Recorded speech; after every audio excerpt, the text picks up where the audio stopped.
Lokesh Kanagaraj direction లో super star Rajinikanth నటిస్తున్న కూలీ మూవీ అయితే ఈ మూవీ ఈ నెల 14న రిలీజ్ అవబోతుంది. నేపథ్యంలో ఈ మూవీ రిలీజ్ కి ముందే అడ్వాన్స్ బుకింగ్స్ అయితే రికార్డులు సృష్టించాయని చెప్పొచ్చు. మరి దీని గురించి డిస్కస్ చేయడానికి మనతో పాటు senior journalist and doctor Durga Vadlamani గారు ఇప్పుడు మనతో ఉన్నారు. నమస్తే మేడం. నమస్తే అండి మేడం, మరి సూపర్ స్టార్ రజనీకాంత్ గారికి ఉన్న క్రేజ్ గురించి ప్రత్యేకంగా చెప్పాల్సిన అవసరం లేదు. అలాంటిదైనా మాస్ యాక్షన్స్ కి కానివ్వండి, మాస్ లుక్స్ కి కానీ ఒక సూపర్ హైప్ అయితే ఉంది ఫ్యాన్స్ లో. సో ఈ నేపథ్యంలో మూవీ అయితే ఆగస్ట్ 14న రిలీజ్ అవబోతుంది. అయితే రిలీజ్ అవ్వక ముందే అడ్వాన్స్ బుకింగ్స్ చూసుకుంటే గనక ఓ రికార్డులు సృష్టించాయంటూ కూడా వార్తలు అయితే వినిపిస్తున్నాయి మేడం. ఏమంటారు? ఇటీవల కాలంలో మీరు గమనించారంటే అంటే గత తరంలో ఎవరైతే ఉన్నారో ఇక్కడ చూసుకుంటే చిరంజీవి గారు కావచ్చు, బాలకృష్ణ గారు కావచ్చు, అదేవిధంగా వెంకటేష్, నాగార్జున, వీళ్ళందరూ కూడా వాళ్ళ సినిమాలు హిట్ అవుతుంది. అక్కడ తమిళనాడులో తీసుకుంటే రజనీకాంత్, కమల్ హాసన్, అంటే చూసారా ఇంత యంగ్స్టర్స్ వచ్చినా కూడా ఇంకా పాత తరం క్రేజ్ తగ్గల. మీరు చూడాల్సింది అది. అంటే వాళ్ళకి 70 ఏళ్ళు వచ్చేసినా, 70 ఏళ్ళు దాటినా, 60 ఏళ్ళు దాటినా కూడా అందరూ చూడ్డానికి ఇష్టపడుతున్నారు. అంటే ప్రజల్లో క్రేజ్ తగ్గడంలా. మీరు అన్నారు ఇతను ఒక ప్రత్యేకత, రజనీకాంత్ అంటే ఒక ప్రత్యేకత. ఎందుకంటే ఆయన స్టైల్ కావచ్చు, ఆయన మాస్, బాగా మాస్ హీరో లాగా, ఆయన క్లాస్ అండ్ మాస్. కాబట్టి ఇవాళ రజనీకాంత్ కూలీ ఏదైతే ఉందో ఓవర్సీస్ లో 20 కోట్లు ఆల్రెడీ దానికి టికెట్లు అమ్ముడిపోయే అడ్వాన్స్ బుకింగ్ అని అంటున్నారు. సో అది చాలా పెద్ద విషయం కదా, ఇంకా బాగా పెరగచ్చు. ముఖ్యంగా ఆంధ్ర ఆడియన్స్ కూడా అక్కడ ఎక్కువ కొన్నారు అని తెలుస్తుంది మనకి. అంటే మనం భాష ఎల్లల్ని చెరిపేసుకుంటూ తెలుగు వాళ్ళు ఎప్పుడు కూడా, మీకు పొన్నియిన్ సెల్వన్ హిట్ కాకపోతే తెలుగు ఆడియన్స్ మీద తమిళియన్స్ కోపం వచ్చింది. కానీ ఆ కథ మనది కాదు, ఆ నేటివిటీ లేదు మనకి. అంటే దాన్ని మనం ఓన్ చేసుకోవటానికి లేదు కాబట్టి ప్రజలకు నచ్చలేదు. ఆల్రెడీ మనకి బాహుబలి వచ్చేసింది అప్పటికి. సో ఒక సినిమా నచ్చడం నచ్చకపోవడం అనేది అక్కడ భాషను బట్టి కానీ లేదు పాత్రలను బట్టి గాని ఉండదు. ఆ సినిమా అనేది మనసుకి హత్తుకోవాలి. ఇప్పుడు రజనీకాంత్ పెద్ద కథ లేకపోయినా, ఏమీ లేకపోయినా ఆయన స్టైల్ కి ప్రజలు అట్రాక్ట్ అవుతారు. సో అక్కడ మళ్ళీ తెలుగు వాళ్ళ, తమిళ వాళ్ళ అనే ఒక భేదం రాదు అక్కడ. సో ఇవాళ కూలీ తీసుకుంటే మీరు అన్నట్టు 14వ తారీఖు రిలీజ్ అవబోతోంది. సో ఇది చాలా పెద్ద హిట్ అవుతుందని అంటున్నారు. ఈవెన్ RRR 2022లో రిలీజ్ అయిన దాని కలెక్షన్స్ ని కూడా మించిపోతుందా అని ఒక టాక్ వస్తుంది. సరే, ఎవరు దేన్ని మించినా తమిళ్లో కూడా ఒక మంచి హిట్ వచ్చింది అనే ఒక అంటే ఒక టాక్ సొంతం చేసుకుంటుందేమో కూలీ, మనకు తెలియదు. At the same time war 2 కూడా వస్తుంది. అంటే ఈ రెండు కాంపిటీషన్ థియేటర్స్ కూడా ఇప్పుడు క్రికిరిసిపోతాయి. ఒక పక్క అందులో జూనియర్ ఎన్టీఆర్, హృతిక్ రోషన్, ఇక్కడ చూసుకుంటే రజనీకాంత్, నాగార్జున ఫుల్ ఫ్లెడ్జ్డ్ గా ఆయన ఒక నెగిటివ్ రోల్ చేశారు, ఒక విలన్ గా. అదే విధంగా అమీర్ ఖాన్ కూడా ఉన్నారు, శృతి హాసన్ ఉన్నారు. సో ఎవరున్నా కూడా నేను అనేది ఏంటంటే ఆ సినిమా హైప్ అనేది ముందు నుంచి వచ్చింది. వాళ్ళు మన ప్రీ రిలీజ్ ఈవెంట్ చేస్తే కూడా చాలా బాగా వెళ్ళింది అని అంటున్నారు కదా. అనిరుద్ధ్ రవిచంద్రన్ దీనికి మ్యూజిక్ అందించారు. అంటే ప్రతిదీ కూడా ఒక ప్లస్ పాయింట్. అనిరుద్ధ్ ఏం చేసినా కూడా చాలా బాగుంటుంది అని, especially youth they are happy with Anirudh. So ఆ రకంగా చూసుకుంటే ఈ సినిమా చాలా బాగుంది. అదే విధంగా మరి వార్ 2 కూడా బాగానే వెళ్తుందని మనకు తెలియదు. అదే అంటే మల్టీ స్టారర్ మూవీకి ఒక క్రేజ్ ఉందని చెప్పొచ్చు. అలాంటిది ఒక బాలీవుడ్ హీరో, ఒక టాలీవుడ్ హీరో ఒకటే ఫ్రేమ్ లో కనపడితే ఆ హైప్ ఇంకా నెక్స్ట్ లెవెల్ లో ఉంటుంది మేడం. సో మరి అంటే వార్ 2కి ఇప్పుడు అలాగే కూలీకి ఒకటే డే రిలీజ్ అవ్వడం వలన ఒక ఆసక్తికరంగా మారిందని చెప్పొచ్చు.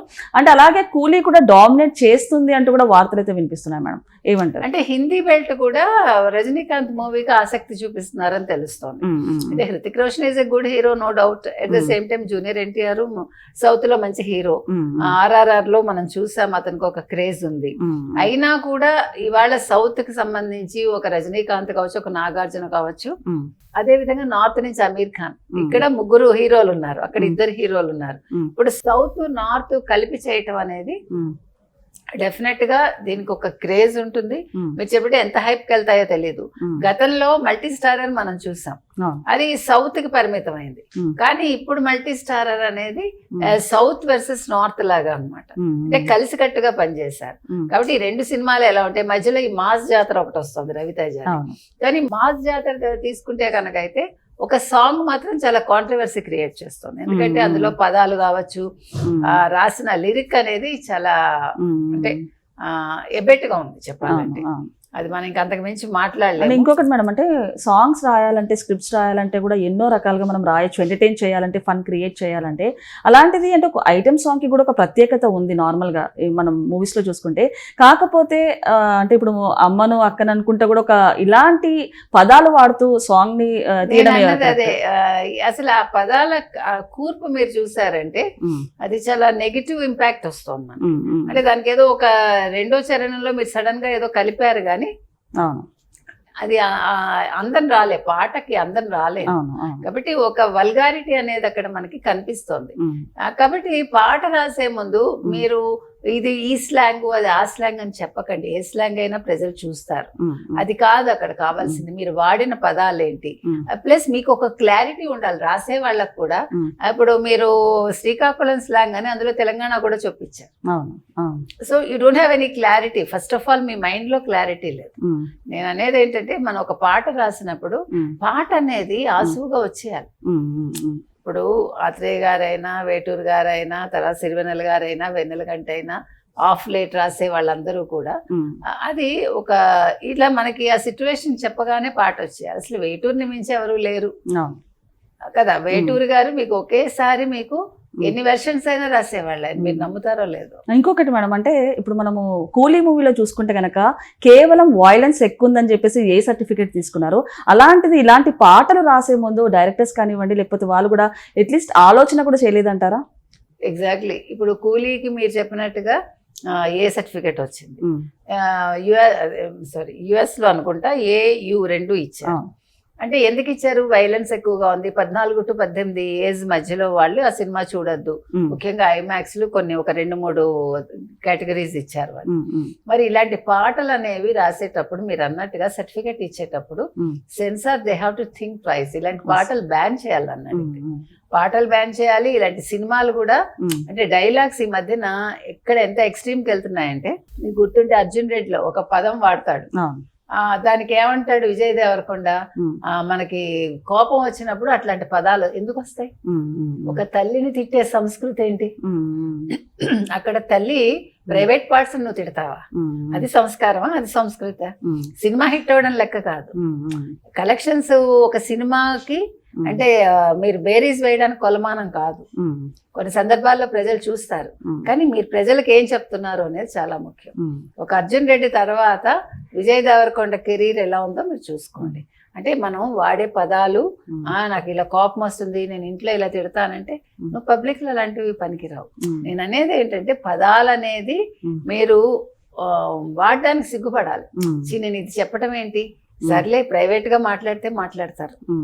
అండ్ ఇంకొకటి మేడం, అంటే ఇలాంటి సెలబ్రిటీస్ అండ్ అలాగే ఇలాంటి ఫేమ్ ఉన్న వాళ్ళకి చాలా మంది యువకులు కానివ్వండి, యూత్ కూడా ఇన్స్పైర్ అవుతుంటారు. అలాంటిది వీళ్ళు గుడ్ మెసేజ్ పాస్ చేయాలి.